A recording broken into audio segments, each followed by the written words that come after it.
कितनी बार पूरा जो चुनाव था वो ऐसा लगा कि संविधान और आरक्षण खत्म हो जाएगा वाली टोन पर था, ये सब जानते हैं, लेकिन खत्म करने की बात कौन कर रहा है? राहुल गांधी, वो भी अमेरिका जाकर।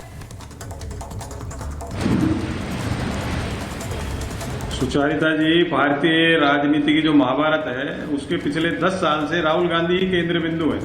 आप देखिए कितने नेता आपने गिना दिए भारतीय जनता पार्टी के, रविशंकर प्रसाद, गिरिराज जी, पता नहीं कौन कौन है, सारे राहुल गांधी का नाम जपने लग गए। 10 साल से जपे जा रहे हैं। उसको एलओपी तो बना ही दिया, मेरे को लगता है प्रधानमंत्री बना के ही मानेंगे। जिन्होंने जिस कॉन्टेक्स्ट में इंटरेक्शन प्रोग्राम्स थे उनके अमेरिका में, उसमें जैसे रिजर्वेशन भारत में कैसे खत्म होगा, चलेगा, तो उन्होंने कहा जब तक एक लेवल पे नहीं आ जाएगा समाज, सामाजिक न्याय की पूर्ति नहीं हो जाएगी, डिस्पैरिटी खत्म नहीं हो जाएगी, उस स्थिति में सोचा जाएगा कि भाई उसको खत्म किया जाए नहीं किया जाए। उसको इंटरप्रेट गलत तरीके से किया जा रहा है। अभी चाइना की बात कर रहे हैं, भाई चाइना से सबसे ज्यादा व्यापारिक इम्बैलेंस में तो कई बार कह चुका है, ये बीजेपी वाले कर रहे हैं। आज जयशंकर प्रसाद ने जर्मनी में यही कहा है चाइना से व्यापार बंद नहीं कर सकते, तो क्या वो भी तारीफ कर रहे हैं? वो भी उसी कटघरे में हो गए। दूसरा, आपने कहा विदेशी धरती पर राहुल गांधी ऐसे बोल रहे हैं, तो मोदी जी तो कितनी बार कोरिया में कहाँ का शर्म की बात कर चुके, भारत में पैदा कोरिया में कहाँ का शर्म की बात कर चुके, भारत में पैदा होने से शर्म आती थी, और जर्मनी में जाके बेटी दामाद के भाषण देते थे, आपने सुना होगा। तो क्या अगर सदन का नेता अगर जाकर के बाहर विदेशों में बोल सकता है किसी परिवार के लिए, भारत के लिए, तो राहुल गांधी को कटघरे में आप कैसे खड़ा कर सकते हो? ये अभी मैं आपको कह रहा हूं, मैंने अभी जो शुरुआत में कहा है, भारतीय जनता पार्टी मोदी जी ने कब कहा कि मुझे भारत में रहने का मन नहीं करता है, ये बता दीजिए। और अगर कहा है तो जरा अजय आलोक जी को कटघरे में ले लीजिए, बैठे हुए हैं यहाँ पर। पहले नहीं कहा क्या कोरिया में जाकर के? बताइए आप। ये बोला उन्होंने कि मैं भारत में रहना नहीं चाहता हूँ। ये नहीं, भारत में पैदा होने में शर्म आती थी, शब्द नहीं बोले अजय आलोक जी। शब्द उनके चालू करा लीजिए उनकी। अजय आलोक क्या जवाब देंगे इस बात पे? कहा है उन्होंने? अच्छा, क्योंकि तरुण जी वरुण जी, हाँ सुनिए तरुण जी सुनिए। चाइना से व्यापार घाटा बढ़ना और चाइना से चंदा लेना, दोनों में बहुत अंतर है। राजीव गांधी फाउंडेशन में चाइना से चंदा लेना बहुत बड़ी बात होती है। दूसरी बात, कांग्रेस पार्टी का communist party of China, 1 minute, communist party of China से 1 करोड़ चेक में, 1 करोड़ चेक में, स्कैनर में। आप सुनिए, बीच में मत बोलिए। दूसरा बात, नहीं, आप विश्व की अकेली घटना है जब चाइना की कम्युनिस्ट पार्टी से कांग्रेस पार्टी ऑफ इंडिया का समझौता हुआ था। आज उसी के कारण चाइना में सॉफ्ट है क्या कि चाइना से मैन्युफैक्चरिंग उठ के इंडिया में आ रही है, तो वहां पे बयान दे रहे हैं कि चाइना में बेरोजगारी नहीं है क्योंकि वहां पे मैन्युफैक्चरिंग बहुत ज्यादा है। नहीं ना। तीसरी बात, एक क्रोनोलॉजी है सुचरिता जी, एक क्रोनोलॉजी है। 2019 के बाद ये आदमी जब जाता है बाहर, जब आदमी ये बाहर जाता है, देश में अस्थिरता फैलाने की कोशिश होती है, देश में आतंकवादी हमला होता है। 2019 में जब राहुल गांधी कोरिया गए, यहां पे सीए का आंदोलन शुरू हुआ।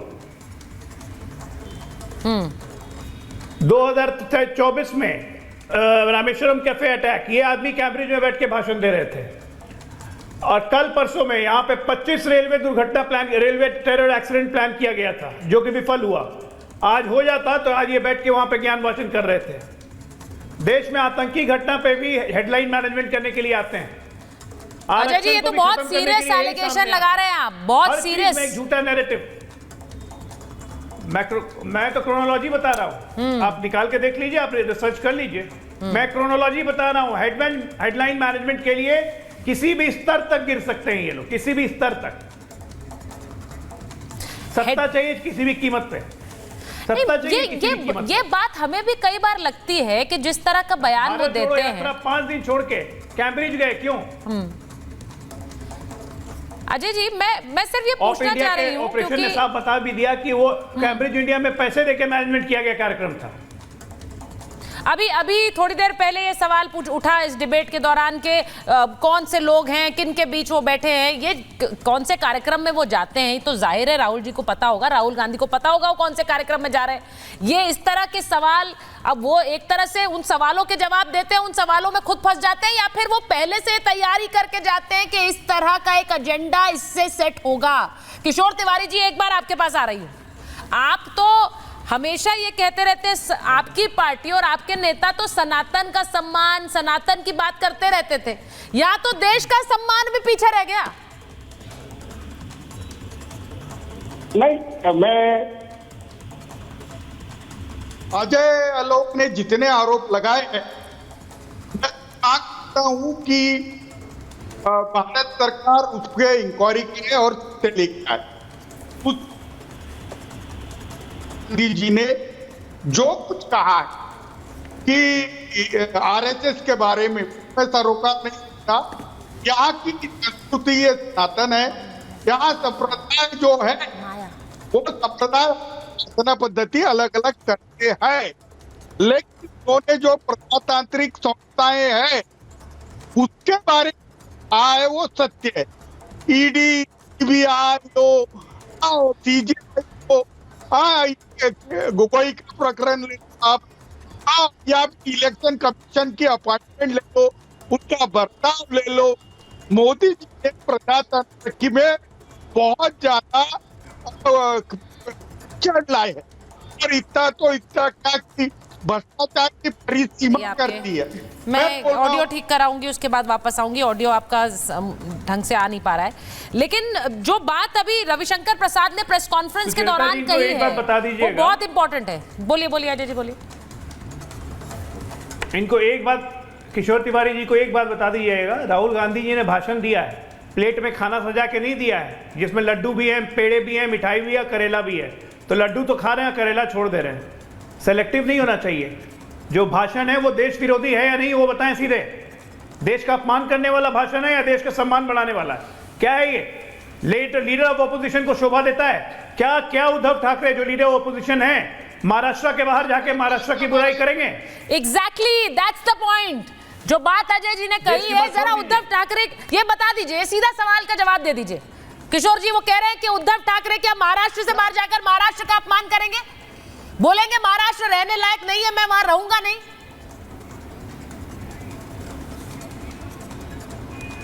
इतनी बेरोजगारी है, जहां किसान इतनी बड़ी आत्महत्या कर रहे हैं, तो मैं देश में रहना चाहता हूं। सारे संसाधन, सारी संपत्ति ये केवल 2 लोगों के पास है, तो 2 लोगों के पास है, एक अडानी, एक अंबानी। अरे क्या आपने भूखा मरना? अरे ये देश मोदी तो अंबानी की शादी में क्या करने गए थे उद्धव ठाकरे? अंबानी की बेटी की शादी में क्या करने गए थे उद्धव ठाकरे? और भी फ्रांस में, मोदी जी फ्रांस में अंबानी की बेटी की शादी में क्या करने गए थे? मैं सिर्फ ये कहना चाह रही हूँ किशोर जी, आपका ऑडियो ठीक नहीं है, मैं उसको दुरुस्त करा लूं क्योंकि ऐसे बात समझ नहीं आएगी। लेकिन इंपॉर्टेंट बात यह है कि जिस बात पर अभी रविशंकर प्रसाद ने प्रेस कॉन्फ्रेंस की है, मायावती ने भी उसी पर हमला किया है। अब मायावती जी क्या कह रही हैं, क्योंकि जब राहुल गांधी का बयान आया है, जरा चलाइए राहुल गांधी का जो बयान आया और अमेरिका से आया, उस पर मायावती ने यहां पर हमला बोला है।